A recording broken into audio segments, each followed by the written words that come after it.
본문은 유다 백성이 바벨론에 포로되어 있을 때 하나님께서 에스겔 선지자를 부르시고 그 선지자를 통하여 그들의 회복을 환상으로 보이신 말씀을 기록한 성경입니다.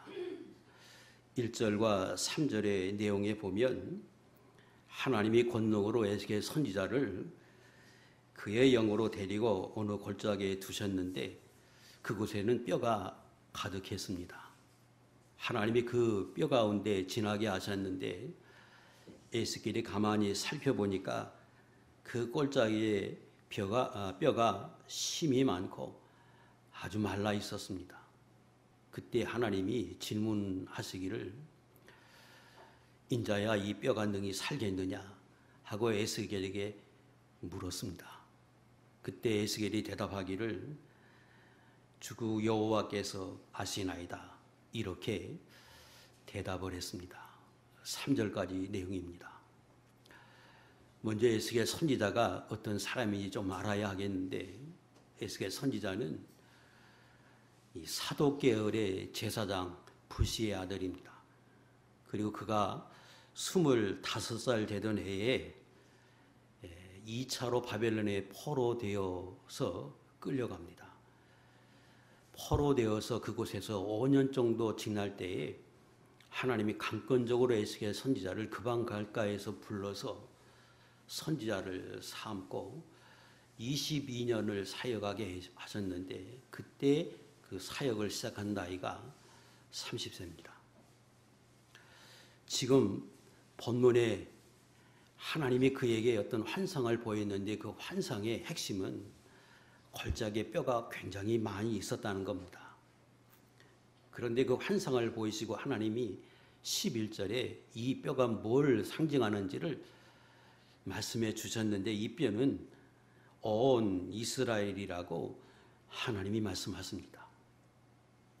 이것은 당시에 남쪽 유다는 바벨론에 멸망을 당해서 포로되어 갔고 북쪽 이스라엘은 그보다 135년 전 주전 722년에 이미 멸망을 해서 나라를 상실한 상태입니다. 그래서 하나님이 그들의 상태를 온 이스라엘이 영적으로 실질적으로 뼈와 같다 하고 보였습니다. 근데 그 뼈가 심이 많고 아주 말랐다고 지금 에스겔이 표현한 것은 그 상태가 지속되어서 이제 아주 마른 것처럼 모든 소망이 다 사라졌고 그리고 그 영적으로 죽은 상태가 대다수가 다 그랬다는 겁니다. 그때 하나님이 지금 에스겔에게 그걸 물으시면서 중간중간에 그들의 상태를 아주 적나라하게 말씀하시는데 9절에는 죽음을 당한 자라고 표현하시고 12절에는 무덤에 들어가 있는 자라고 표현하시고 11절에는 그들 스스로 말하기를 우리는 우리의 뼈들이 말랐고 우리의 소망이 없어졌으니 우리는 멸절되었다. 스스로도 그렇게 인식하고 있었습니다. 그때 하나님이 그걸 보이시고 에스겔 선지자에게 질문합니다. 내가 볼 때에 이들이 살아날 수 있겠느냐? 그때 에스겔이 답변하기를 예, 오직 여호와 하나님께 있습니다. 이렇게 답합니다. 이 말은 아무리 봐도 살아날 수 없지만 살아난다, 살아나지 못한다고 하는 주권은 전적으로 하나님께 있습니다. 이렇게 에스겔 선지자가 원론적인 답변을 합니다. 자, 이 환상을 하나님이 보이신 근본적인 메시지가 무엇이냐? 뭘 지금 하나님 말씀하고 싶어서 에스겔 선지자에게 이 환상을 보이느냐? 읽은 것처럼 핵심은 다시 살아난다는 겁니다. 아니 하나님이 다시 살아나게 하신다는 겁니다. 그래서 1절에서 10절까지 무려 살아나리라고 하는 요지의 말씀을 5번 하십니다. 내가 볼 때에 도저히 살아날 수 없는 것처럼 보이지. 그러나 내가 다시 살아나게 하시겠다. 왜 그들을 살리시겠다고 말씀하시는지 설명이 없습니다. 다만 36장에서 이 부분을 짧게 언급하셨는데 여러분 찾았습니다. 22절 띄우세요. 시작. 그러므로 너는 이스라엘 족속에게 이르기를 주 여호와께서 이같이 말씀하시기를 이스라엘 족속아 내가 이렇게 행함은 너희를 위함이 아니요 너희가 들어간 그 여러 나라에서 더럽힌 나의 거룩한 이름을 위함이라. 너희를 위해서 이렇게 한 것이 아니라는 말은 너희가 포로되어 있어서 거기에서 해방되고 구원받을 만한 삶을 살지 못하고 현재도 그렇다. 그래서 내가 너희를 구원하겠다, 해방시키겠다고 하는 의미가 아니라 너희가 지금 그렇게 살지만 너희는 많은 백성들이 하나님의 백성이라고 선민이라고 알고 있는데 그들에게 나의 이름이 더럽혀져서 그 이름을 회복하고 하나님을 보이기 위해서 내가 너희를 살리려고 하는 것이다. 다시 말하면 내가 너희를 택했기에 그 택한 하나님이 이름을 위해서 거짓말할 수 없다 약속을 반드시 지키시는 그 하나님의 이름을 위해서 책임지고 너희를 다시금 살리겠다. 그런 요지의 말씀을 36장에서 거듭거듭 말씀하십니다. 자, 이 말씀이 오늘 우리에게 어떻게 적용될 수 있는가? 과거의 이스라엘 백성들 그들에게 하나님이 하신 그 말씀이 오늘 우리에게는 어떤 의미인가? 우리가 아는 것처럼 이 성경은 당시의 사람에게도 필요하고 그들에게 주시는 말씀이기도 하지만 오늘 저와 여러분에게 주신 말씀입니다. 지금 포로되어 소망이 없어 도저히 살아날 수 없는 그들에게 하나님은 주권적으로 내가 그들을 살리겠다고 말씀하신 이 말씀은 궁극적으로는 예수님의 초림과 재림을 통하여 다시금 회복하실 것을 말씀하신 것입니다. 좀 어렵게 들리는데 이걸 쉽게 저와 여러분들에게 적용해 설명하면 이렇습니다. 오늘 예수 믿는 사람은 다 예수 믿음으로 영적 이스라엘 백성이 되었습니다. 그런데 우리가 영적 이스라엘 백성이 되기 이전에는 죄와 허물로 죽었던 사람입니다. 에스겔 2장 1절. 그런데 하나님은 에베소 1장 4절에 내가 너희를 처음부터 태초에 어머니의 복중에 짓기 전에 태에서 나무로부터 너희는 이미 택한 자녀로 구별됐다. 그러므로 택했기에 하나님이 우리를 구원하기 위해서 예수 그리스도를 보내시고 초림이지요. 그 예수님이 십자가에 달려 죽으시고 부활하시고 승천하셔서 성령을 주시고 그 성령을 통해서 택한 자들에게 역사하여 택한 자들에게 들어가게 하여 그들이 예수 믿고 구원받는 자리에 나가게 하십니다. 궁극적으로는 그걸 예표하는 사건입니다. 더 나가면 예수 믿는 사람이 이 땅에서 살다가 믿음으로 하나님 앞에 거룩하게 살면 좋은데 환난을 당하고 어려움을 겪으면 많은 사람들이 신앙은 가졌는데 하나님의 자녀인데 영혼은 죽어서 하나님의 능력도 힘입지 못하고 하나님의 자녀로서의 복을 얻지 못하고 살아. 많은 사람의 고난을 겪고 구원을 받았는지 못 받았는지 어쨌든 이 세상을 떠나서 죽어갑니다. 죽었습니다.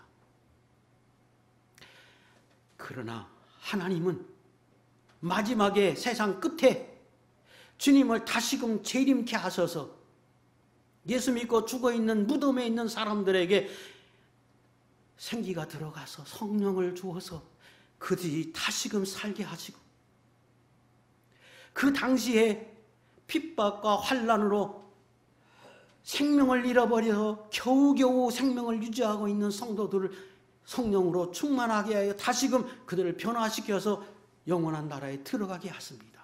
재림이죠. 이것도 예표하는 사건입니다. 그래서 이 사건은 지금 당시에 이스라엘 백성들에게 주시는 말씀이고, 더 나가면 신약시대 저와 여러분들에게 말세에 일어날 일들에 관한 것까지 예견하는, 예표하는 사건입니다. 에베소 2장 4절과 5절 시작. 긍휼이 풍성하신 하나님이 우리를 사랑하시 그 큰 사랑을 인하여 화물로 죽은 우리를 그리스도와 함께 살리셨고, 이게 초림이지요. 예수님이 오셔서 궁극적으로 그 예수님으로 인하여 죽었던 우리에게 생기를, 성령을 주어서 우리로 살게 하십니다. 여기 지금 바벨론의 포로돼 소망이 끊어진, 뼈만 남은, 아니 생명을 상실한 무덤에 있는 그들을 살려내심과 같은 은혜를 택한 저와 여러분들을 살리셨습니다. 계시록 11장 11절 3일 반 후에 하나님께서 생기가 그들 속에 들어가며 그들이 발로 일어서니 구경하는 자들이 크게 두려워하더라. 말세에도 그렇게 하실 것입니다. 자, 그러면 당시의 이스라엘 백성에게 초림 예수 믿는 저와 여러분들을 위해서, 아니 예수 믿는 사람들이 예수 믿고 하나님의 자녀가 되는 그 사건을 예견하고, 이후에 마지막에 하나님이 영원한 천국으로 믿는 모든 사람들 책임지고 다 천국에 드릴 것만 말씀하시느냐. 더 나가서 현재 예수 믿는 사람이 예수 믿음으로 성령을 받아서 우리가 삽니다. 그런데 많은 사람들이 환난과 고난과 세상의 풍조에 빠져서 생명 잃고 우리가 살아가기 쉽습니다. 아니, 많은 사람이 그렇게 살아갑니다. 그래서 예수 믿는 건 분명히 예수 믿는데, 모양은 예수 믿는데 생명의 역사는 사라지고 능력을 상실하고 살아가는 사람들이 의외로 많이 있습니다. 그런 사람들에게도 하나님의 자녀인 거로 궁극적으로 하나님이 그들을 살리고 싶어 하시는 그 의지를 표현한 것이고, 그렇게 살리기 위해서 오늘도 끊임없이 주님이 역사하신다고 하시는 이 말씀을 오늘 저와 여러분들에게 하시는 것입니다. 귀신에 붙들린 사람이 할 수만 있으면 주님이 내 자녀를 살려주십시오. 그럴 때 주님이 할 수 있거든요. 무슨 말씀이냐. 믿는 자에게는 능치 못할 일이 없다고 말씀하시면, 하나님은 오늘도 물질에 매여있던, 세상에 매여있던 악한 마귀에 붙들려 살든 그 어떤 문제이든 예수 믿는 사람 궁극적으로 하나님이 자녀에게 회복하기 원하시고 회복하시겠다고 하나님이 의지적으로 우리에게 말씀하십니다. 그리고 이 말씀은 저와 여러분들에게 해당된 말씀이고, 오늘 이 말씀 속에서 그 하나님이 회복하시겠다고 의지적으로 지금 선포하신 그 말씀에 무엇을 말씀하시고 어떻게 하시겠다고 하는 어떤 과정과 단계를 통해서 하시는지 우리가 그걸 듣고 오늘 이 시대에 사는 저와 여러분도 교훈을 얻어야 합니다. 이제 4절부터 6절의 말씀인데, 그 말씀 속에서 하나님이 이 땅에 사는 저와 여러분들에게도 궁극적으로 생명 있는 사람으로 살아가기를 원하실 때 하나님이 그 살려나가게 하시는 방법들을 구체적으로 설명하셨습니다. 그것을 지금 에스겔 선지자에게 말씀하고, 너는 이렇게 영이 죽어서 뼈만 남아있는 저들에게 가서 일러라, 말해라. 첫 번째 명령하는 것은 대언하라는 겁니다. 4절. 너는 가서 대언하라. 대언하라는 말은 하나님을 대신해서 내가 그들에게 가서 말하라, 선포하라는 겁니다. 하나님을 대신해서 내가 선포해라. 존재가 있지요. 하나님을 대신해야 하기에 먼저 너는 하나님의 말씀을 들어라, 그런 의미죠. 또 하나님의 말씀을 선포해야 하기에 하나님의 말씀을 들었으면 그 말씀을 그대로 가서 이야기해라. 이게 대언입니다. 에스겔 선지자에게 주는 말씀이고 오늘 단에 서서 하나님의 말씀을 증거하는 많은 종들에게 주시는 말씀이고 또 어린아이를 가리키든 구역을 가리키든 하나님 앞에서 주의 종들이 되어서 선포해야 하는 사람들에게 주시는 말씀입니다.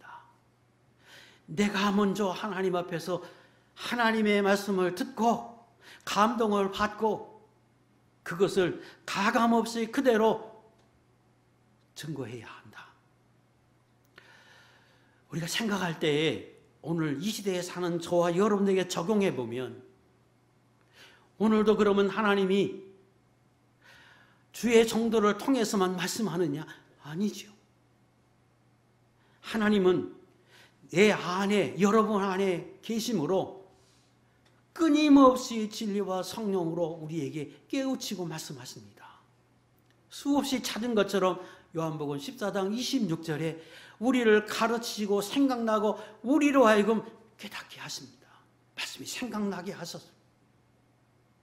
그런데 그렇게만 말씀하지 않아요. 왜요? 지금 죽어 있거든. 예수 믿는 사람이 세상에 붙들릴 수 있거든. 영이 죽어 있으면 아무리 하나님이 말씀하고 감동하셔도 못 듣거든. 그래서 하나님은 주의 정도를 통해서 하나님이 그들에게 끊임없이 말씀하십니다. 그래서 다시금 듣도록, 다시금 하나님의 말씀을 듣도록 하나님이 오늘도 일하고 계십니다.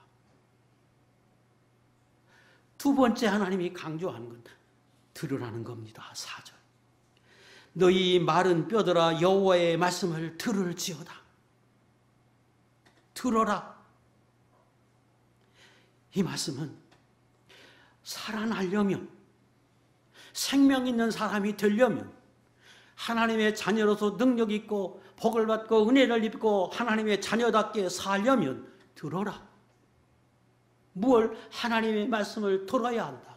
그러므로 예배에 하나님의 말씀을 들어야 하고 그 하나님의 말씀을 어떻게 하든지 듣고 깨닫고 내 것으로 삼으려고 사모하는 마음이 있어야 하고 그리고 내 안에 계신 주님이 끊임없이 내게 감동하고 역사하심으로 그 주님 앞에 듣기 위해서 끊임없이 무릎 꿇고 기도해야 합니다. 들으라 합니다. 그래야 산다. 들어야 산다고 말씀하십니다. 그리고 이 들으라고 하는 말씀 속에는 귀로만 들어라 그 말입니까? 아무 의미 없어요. 듣고 깨달았으면 그것이 하나님의 말씀이라고 믿어서 살라는 거지. 이것이 하나님이 나를 살리고 내게 복을 주고 하나님의 자녀답게 살기 위해서 하나님이 내게 주시는 말씀이라고 정말로 믿으면 어떻게 그렇게 안 삽니까? 살려고 몸부림치야 되겠죠. 다시 말하면 내가 그렇게 들었고 깨달았고 알면도 불구하고 살지 못한다는 말은 내가 하나님의 말씀으로 깨닫지 못하고 하나님의 말씀으로 알지 못하고 받아들이지 못한다고 하는 반증이지요. 하나님의 말씀이라면 마땅히 행함에 따라야 하고 행함에 따를 때 그것이 산 믿음이고 산 믿음이 될 때 믿음의 역사가 나타납니다. 데살로니가서 1장에 보면 3절 데살로니가 교회에 하나님이 칭찬하십니다. 너희는 믿음을 가졌는데 그 믿음이 산 믿음이기에 생명의 역사가 나타난다.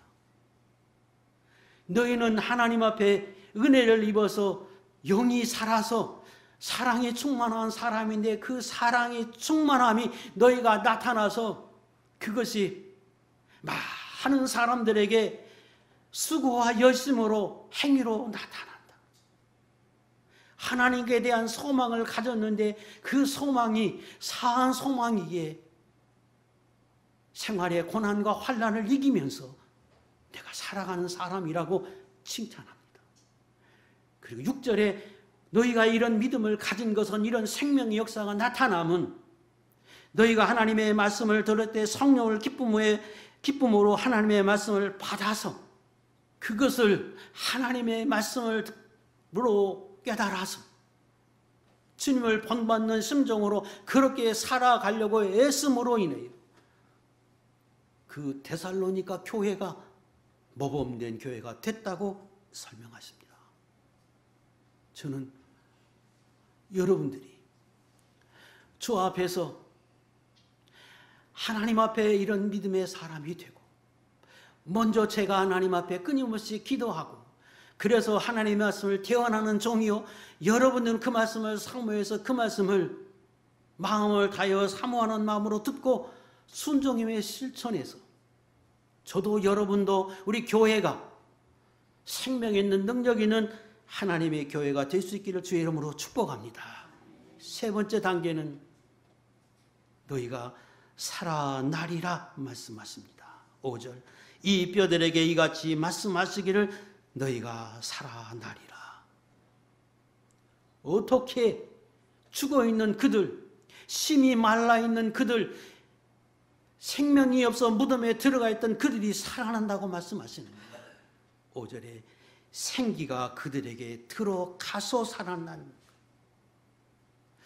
그들이 능력이 있어서 스스로 살아남이 아니라 하나님의 능력이 그들에게 들어가서 성령의 역사로 아니 하나님의 말씀을 들음으로 곧 진리와 성령의 역사로 살아난다는 거예요. 하나님의 말씀을 듣고 들을 때 성령이 들어가서 살게 하신다. 예수 믿는 사람 중생한 거 다 그와 같고 오늘 저와 여러분들의 은혜를 입고 하나님의 자녀로서 복을 받고 은혜를 입고 충만한 사람이 되게 하심이 다 그와 같은 원리 속에서 되어집니다. 지금 바벨론에 포로되어 있는 그들에게도 하나님의 같은 과정 속에서 회복하시고 은혜를 주시겠다고 말씀하십니다. 그런데 5절, 7절에 강조하신 게 있습니다. 그런데 그 회복은 단계가 있다. 하나님의 말씀을 들으면 마치 그 뼈가 연결되듯이 움직여서 하나씩 하나씩 맞춰지는 것처럼 실제로 말씀을 증거하니까 7절에 뼈가 연락이 됩니다. 연결이 됐습니다. 그리고 그 위에 심줄이 생기고 그리고 살이 돋고 가죽이 덮여서 비로소 사람의 형상을 이룹니다. 단계적으로 그렇게 회복되게 하신다고 설명하십니다. 이 말씀은 하나님이 단번에 에스겔 선지자를 통하여 이스라엘 백성의 유다 백성에게 하나님 말씀을 증거할 때 그들이 다 충만함을 입은 게 아니라 처음에 하나님의 말씀을 전할 때 그들이 마치 금강석과 같이 바위와 같이 굳은 마음이 돼서 도저히 받아들이지 않았습니다. 에스겔 3장 띄우세요. 10절 이하의 말씀에 보면 에스겔에게 하나님이 사명을 주면서 말씀하십니다. 좀 읽겠습니다. 3장 10절 11절 시작. 인자야 내가 내게 이르기를 모든 말을 너희 마음으로 받으며 귀로 듣고 사로잡힌 내 민족에게 가서 그들이 듣든지 아니 듣든지 그들에게 고하여 고만 너는 내가 너에게 주는 말씀을 내가 들어서 내 것으로 먹어서 삼아서 신령한 젖이 되게 해서 그 말씀을 이스라엘 백성에게 가서 거해야 한다. 그런데 꼭 알 것은 그들이 듣든지 아니 듣든지 너는 그래야 된다. 그리고 7절에 말씀하십니다. 7절. 그러나 이스라엘 족속은 이마가 굳고 마음이 굳어 내 말을 듣고자 아니하리니 이는 내 말을 듣고자 아니함이니라. 그런데 내가 맨 처음에 가서 전하면 아니 듣는다. 듣는 것 같은데 실천이 없다. 그래도 너는 전해야 한다. 이게 처음입니다. 그런데 그것이 점점 어떻게 변하느냐? 나중에 살아난다는 거예요. 그 중에 일부가 움직이는 것처럼, 죽어있는 사람이 마치 뼈가 움직이는 것처럼 조금 움직여. 그리고 그 뼈가 움직여서 조금 이렇게 움직이는 것 같으니 조금 지나니까 거기 심줄이 생겨. 그리고 살이 돋고 마침내 사람을 형상을 이룬 것과 같이 된다고 말씀하십니다. 이것은 오늘 저와 여러분이 다 이런 과정을 통해서, 아니 한번 충만함을 잃어버리고 생명 없는 자리에까지 가면 회복할 때 이런 과정을 통해서 회복하는 사람이 될 수 있다고 말씀하고, 지금 이스라엘 백성에게 뼈와 같이 생명이 없고 죽어있는 것과 같아도 하나님이 그들에게 성령의 역사로, 하나님의 말씀과 성령의 역사로 그들에게 이런 살아남이 있다고 지금 말씀하십니다. 14절. 내가 또 내 영을 너희 속에 두어 너희가 살아나게 하고 내가 또 너희를 너희 고국 땅에 두리니 나 여호와가 이 일을 말하고 이른 줄을 너희가 알리라. 여호와의 말씀이니라. 다시금 한번 강조합니다. 내가 살아나게 하신다. 그런데 그게 단계가 있다. 네 번째, 그러므로 6절에 살아나게 할 이후에 비로소 너희가 내가 여호와인 줄을 알게 될 것이라고 주님이 예언하십니다. 지금 죽어있는데 내가 마침내 그들을 살릴 것이다. 그리고 살아나면 그들이 비로소 내가 여호와인 줄을 알게 될 거다. 그 말은 주권적으로 하나님이 그들을 살릴 것이다. 그리고 그 살림을 경험하고 체험하고 생활 속에서 하나님 역사하심이 그들을 겪고 나면 그들이 비로소 하나님은 여호와 하나님 언약을 지키시는 분이고, 그분은 진실하신 분이고, 그분은 능력의 하나님이고, 복을 주고 은혜를 주시고 오늘도 살아 역사하신 분이 그들이 비로소 그때 알게 될 것이다. 이렇게 에스겔 선지자에게 말씀하십니다. 오늘 저와 여러분 여기 계신 분 중에 믿음으로 충만하고 오늘도 하나님의 종로로 살아가는 많은 하나님의 사람들도 이런 과정을 거쳤고, 그래서 체험과 또 하나님의 역사하심을 보고 비로소 더 성숙한 사람이 되고 하나님을 하나님으로 믿고 확신하면서 오늘 예수 믿는 자리까지, 아니 오늘 성령에 충만한 사람이 되기까지 하나님이 이끌어 오셨습니다.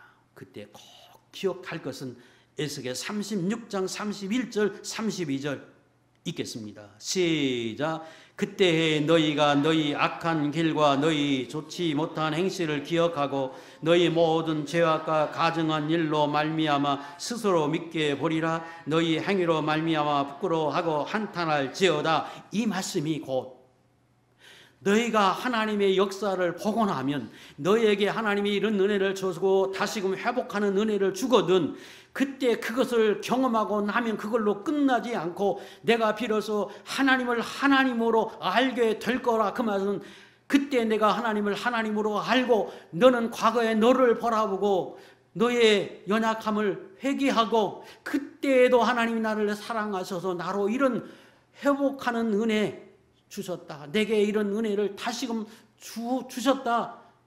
그러므로 내 과거를 돌아봐서 회개하고 돌이켜보고 다시는 그에게 살지 않겠다고 미워하는, 한탄하는, 그래서 회개하는 이런 사람으로 살아야 한다.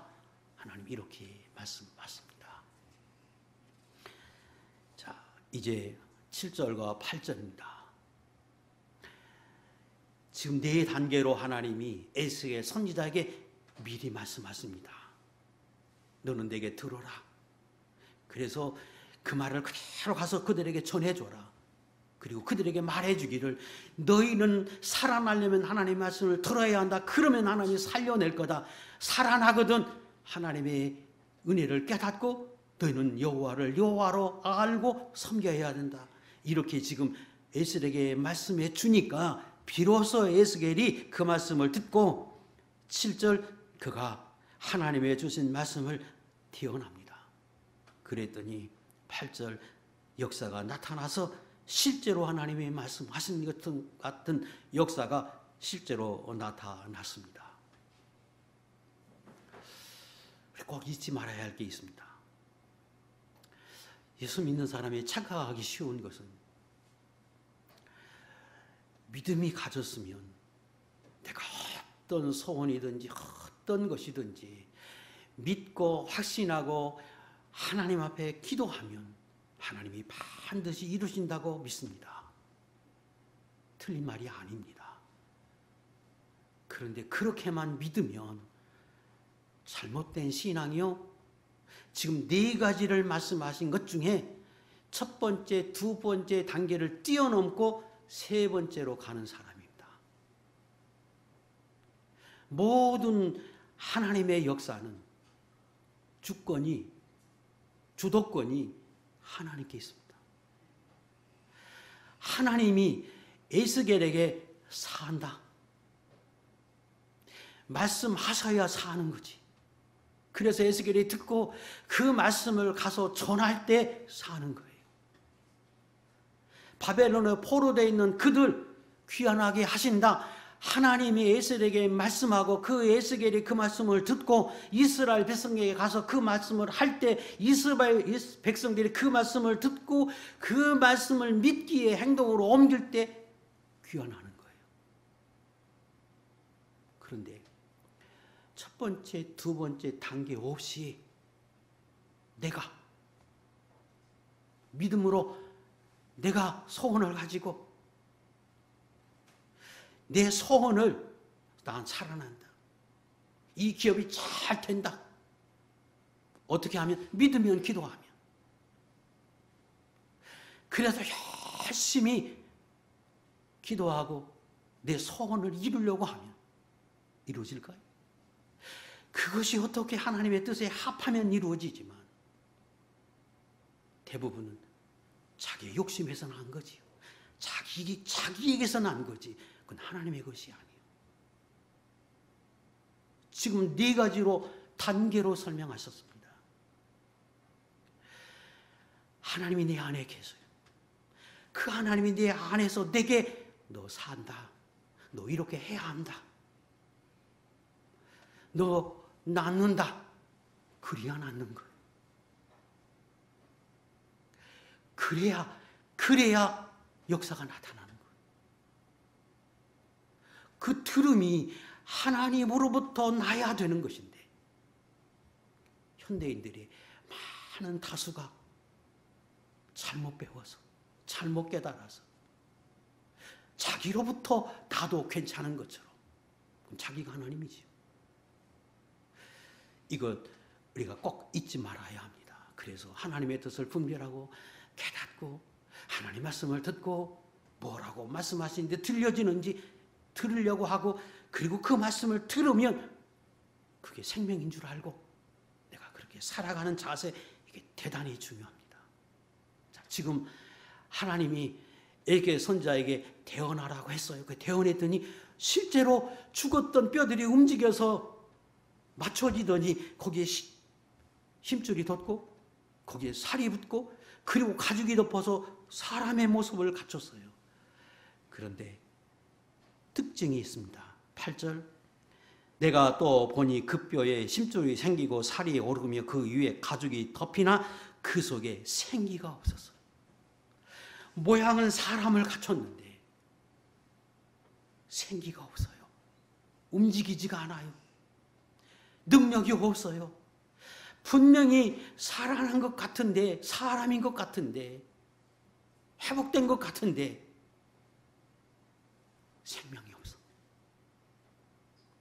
뭘 말씀하는가 그러면 이 말씀은 지금 1차적으로 이스라엘 백성에게 주신 거예요. 그들이 지금 어떤 상태냐? 제가 전자에 설명드린 대로 바벨론에 포로가 있어요. 그리고 에스겔 선지자를 포로되고 5년 만에 부릅니다. 에스겔 선지자는 2차 포로대에서 간 사람이요. 597년 BC. 그리고 5년이면 592년에 부름을 받고 첫 번째 귀환은 536년이 합니다. 그러니까 기간이 상당한 기간 후에 그들이 귀환을 합니다. 그런데 에스겔 선지자는 하나님이 2차로 불러서 5년 만에 부르시고 계속해서 말씀하는데 첫 번째 그들이 가서 전하니까 마치 바위와 같아서 전하면 튀겨나오고 들으면 흘러가고 아무런 반응이 없어요.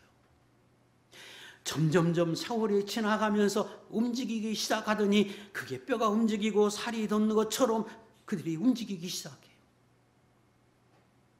마침내 어느 정도 가니까 사람의 형상을 이룬 것처럼 영적으로 회복이 돼서 그들이 마침내 믿음의 사람으로 회복이 됐어요. 근데 생명이 없다는 말은, 그런데 현실은 그대로예요. 믿음이 회복이 됐으면 바벨론 포로에서 돌이켜서 예루살렘으로 돌아가고 복을 받고 은혜를 입어야 하는데, 내가 신앙이 예전과 다른 신앙이 되고 하나님의 사람이 되고 내가 정말로 믿음의 사람의 모습처럼 되어져 가는데 내 생활은 그대로예요. 생명이 없어. 그들 입장에서 보면 이게 무슨 의미가 있을까? 하나님이 내게 은혜를 주어서 내가 이렇게 하나님의 사람으로 살아가게 하고 사모하게 하고 내가 믿음의 사람을 갖췄는데 내 환경과 여건은 그대로예요. 그걸 말하는 거예요. 구원이, 하나님의 역사가, 회복의 역사는 그런 과정을 통해서 일어난다는 것. 먼저는 영적 회복입니다. 영적으로 하나님을 바라보고, 그래서 마침내 믿음의 사람의 모습을 갖춰서 이제 성도 같고 이제 집사와 같고 이제 믿음의 사람의 모습으로 갖춰졌을 때 하나님은 그런 사람이 되도록 끊임없이 에스겔 선지자를 통해서 일하시고, 1차로 포로로 되어갔던 사람이 다니엘인데 다니엘은 다니엘에게 주신 하나님의 은혜를 열심히 증거해서 그도 바벨론에 포로 간 사람들에게 역사하고, 2차로 끌려간 에스겔도 불러서 선지자로 끊임없이 말씀하고, 그래서 그들이 영적으로 회복되게 하고, 그리고 마침내 때가 되니까 하나님이 귀환하게 하셨어요. 9절 10절. 그래서 하나님이 다시금 말씀하십니다. 9절. 주 여호와께서 이같이 말씀하시기를, 생기야 사방에서부터 와서 이 죽음을 당한 자들에게 불어서 살아나게 하라고 내게 명하라. 하나님이 때가 되니까 에스겔 선지자에게 말씀하세요. 얘들아, 이제 사방에서 생기가 들어와서 성령의 역사로 인해서 그들이 일어나 살라고 너 가서 대언해라. 그래서 대언했더니 마침내 그 죽었던 사람들, 그래서 살이 붙어서 사람의 형상을 이루었는데 생명이 없어 누워있던 그들이 마침내 일어나더니 군대가 되었다. 이 환상을 보였습니다. 무슨 의미입니까? 하나님이 끊임없이 주의 정도를 통해서 말씀하셔서 바벨론의 포로 갔던 그들이 점점점 하나님의 사람이 되었어. 근데 어느 순간인가 하나님이 사방에 생기가 들어가서 성령의 역사로 이제 살아나 군대가 되라고 명령하라고 하는 때가 되니까 실제로 하나님의 역사가 나타나기 시작하는데 신기한 역사가 나타났습니다.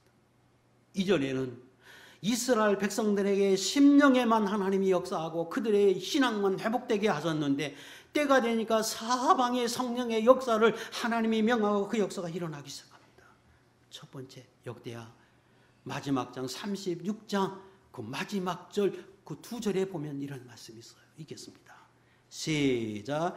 바사의 고레스 왕 원년에 여호와께서 에레미야 입으로 하신 말씀을 이루려고 여호와께서 바사의 고레스 왕의 마음을 감동하심에 그가 온 나라에 공포도 하고 조서도 내려 이르되 때가 되니까 에스겔 선지자를 통해서 하나님이 선포하라고 말씀하고 선포하기 시작하니까 하나님의 역사가 일어나기 시작하더니 아니 그들을 지배하고 다스리는 바벨론을 하나님이 멸망시키게 하고 바사왕 곧 페르시아 왕 고레스로 인하여 그들을 점령하게 하고 그 사람이 조서를 내려 칙령을 내려서 이스라엘 백성은 돌아가라고 하는 명령을 내립니다. 왜 하나님을 알지 못하는 이방 왕이 이런 명령을 내렸느냐? 하나님의 성령이 그 안에 들어가서 그로 하여금 감동하게 하심에 이런 역사가 나타나게 하신다. 사방에서 그런 역사가 일어나게 하신다. 오늘 저와 여러분이 하나님은 자녀이기에 회복하기를 원하십니다. 어떤 환경에 있더라도. 그런데 그 회복을 위해서 끊임없이 우리에게 말씀하셔서 내가 믿음의 사람의 모습으로 갖춰가도록 하나님이 일하십니다. 그리고 그 믿음의 사람이 되어서 마침내 복을 받고 은혜를 입고 그런 모습의 사람이 갖춰지면 하나님이 그 단계의 성령의 역사를 허락하실 때 사방에서 역사하게 하셔서 생각하지 않은 곳에도 역사하게 하셔서 바람이 불게 하신 것처럼 오늘 저와 여러분들에게도 그렇게 역사하실 줄로 믿습니다. 그때 하나님이 고레스 왕의 마음만 움직인 게 아니라 이스라엘 마음을 움직이고 또 거기에 관련돼서 그들이 포로돼서 돌아가게 해야 할 때 관련된 모든 사람의 마음을 움직여서 하나님이 일하십니다. 그거를 보고 이스라엘 백성이 마침내 시편 126편 1절에 그들이 이렇게 하나님 앞에 찬양합니다. 시작. 여호와께서 시온의 포로를 돌려 보내실 때 우리는 꿈꾸는 것 같았도다. 그 뒤에 쭉 설명하십니다. 어찌 이런 일이 일어날 수 있느냐? 어찌 하나님이 이렇게 역사하셨느냐? 그러면서 그들이 성령의 역사로 믿음의 사람이 되었다가 아직 현실의 문제가 해결되지 않고 내 현실은 그대로이기에 그들이 낙심을 하고 절망하고 있었던 그때에 하나님이 어느 순간인가 성령의 바람을 일으키니까 환경이 변하고 또 내 주위의 모든 일이 변화되어져서 하나님의 일이 하나씩 하나씩 엮어갈 때 그걸 보고 바라보고 그들이 기쁨에 겨워서 찬양을 하며 하나님 앞에 꿈꾸는 것 같았다고 설명하십니다. 저는 여러분이 다 하나님의 이런 은혜를 입고 여러분 안에 계신 하나님이 이렇게 하시겠다고 선포하셨는데 하나님의 말씀과 성령의 역사로 믿음의 사람의 모습을 갖추고 마침 여러분 환경과 역사 속에서 환경 속에서도 가정에도 사업에도 여러분의 생활 속에서도 사방에 생기가 들어가 이런 놀라운 역사를 보는 하나님의 귀한 종들이 될 수 있기를 주의 이름으로 축복합니다. 이 일은 단계를 거쳐서 된다. 단계를 거쳐서 된다고 하는 사실을 우리는 잊지 말아야 합니다. 지금 마침내 그들이 예루살렘에 돌아올 수 있는 데까지 하나님 역사하셨습니다. 그런데 14절 내가 또 내 영을 너희 속에 두어 너희로 살아나게 하고 내가 또 너희를 너희 고국 땅에 두었습니다. 그 성령의 역사였지요. 이스라엘 백성들의 마음, 그래서 그곳에서 살고 있던 그들의 생활을 정리하고 다시금 고국으로 돌아가려고 하는 결심을 갖도록 하나님 성령으로 역사했어요. 그리고 마침내 환경과 모든 생활 속에서 기적과 같은 역사를 이루어서 지금 돌아가게 하셨어요. 그리고 예루살렘에 도착했습니다. 그랬더니 와서 보니까 예루살렘 성전은 회파되어 있고 성벽은 무너져 있습니다. 그때 주님이 또다시 주의 정도를 통해서 성령으로 말씀을 전하게 합니다. 왜? 낙심해 있으니까. 이게 무엇이냐고 그들이 절망하는 가운데 있을 때 하나님이 또다시 말씀할 때 성령이 그들에게 들어가서 그들이 거기에서 마침내 예루살렘 성전을 건축하게 합니다. 그때 그 건축하는 과정 속에서도 대적자들이 많아서 그 대적을 물리치고 힘써서 그 일을 할 수 있도록 끊임없이 하나님이 역사하십니다. 그래서 오늘 저와 여러분이 끊임없이 하나님 우리에게 한 단계 한 단계 그 단계에 갔을 때 필요한 말씀을 주시고 어느 단계에 가면 거기에 또 필요한 말씀을 주시고 그때 내가 그 말씀을 듣고 내 생활 속에 순종해 나갈 때 또 다른 역사를 보게 하시고 하나님이 그렇게 일하신다는 거예요. 에스겔 36장 24절 27절에 있는 말씀인데 여기 요 앞에 있는 것만 읽겠습니다. 시작. 내가 너희를 여러 민족 가운데서 모아 데리고 고국 땅에 들어가서 여기까지도 하나님의 은혜였어요. 그리고 들어가서 보니까 거기에 또 다른 난관이 있어요. 그래서 하나님이 성령을 통해서 하나님의 종들을 통해서 또다시 말씀하십니다.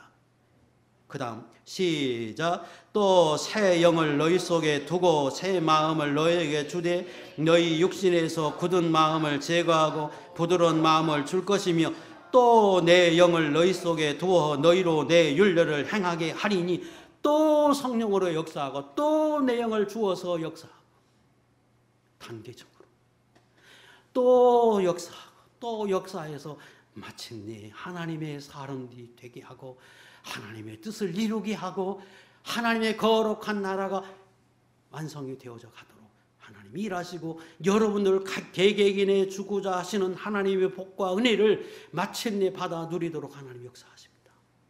이게 단계적으로 되는 거예요. 그래서 궁극적으로 에스겔 36장 28절 29절 하나님이 여기까지 주기를 원하셨고 그 은혜를 그들이 받게 하십니다.